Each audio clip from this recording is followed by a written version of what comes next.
નમસ્કાર મિત્રો, સ્વાગત છે તમારું અમારી YouTube channel Gujarat jobs and news.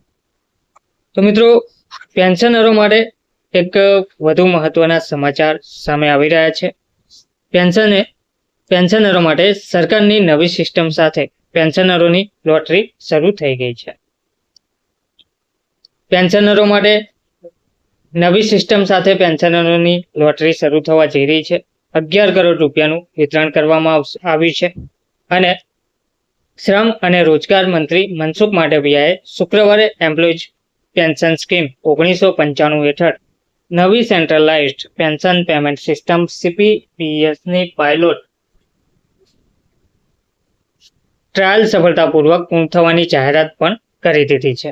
શ્રમ મંત્રાલયના નિવેદનમાં કહેવામાં આવ્યું છે કે CPPS એ હાલની પેન્શન વિતરણ પ્રણાલીમાંથી એક નમૂનારૂપ પરિવર્તન છે જે વિકેન્દ્રિત છે, જેમાં EPFOની દરેક ઝોનલ પ્રાદેશિક ઓફિસ માત્ર 3-4 બેંકો સાથે અલગ અલગ કરાર કરે છે.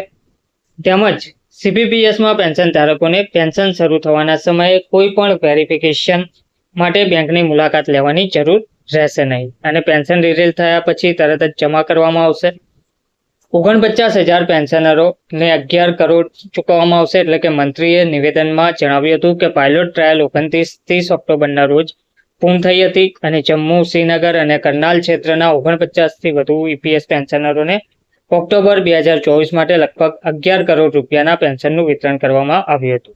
અગાઉ નવી CPPS સિસ્ટમની જાહેરાત દરમિયાન માંડવિયાએ કહ્યું હતું કે CPPS એ EPMOના આધુનિકીકરણમાં એક મહત્વપૂર્ણ સીમાચિહ્ન રૂપ છે. પેન્શનરોને કોઈ પણ બેંક, કોઈ પણ શાખામાંથી દેશમાં ગમે ત્યાંથી તેમનું પેન્શન મેળવવા માટે સક્ષમ કરીને આ પહેલ પેન્શનરો દ્વારા સામનો કરવામાં આવતા લાંબા સમયથી પડકારોને સંબોધિત કરે છે અને એક સીમલેસ અને કાર્યક્ષમ ડિલિવરી મિકેનિઝમ સુનિશ્ચિત કરે છે.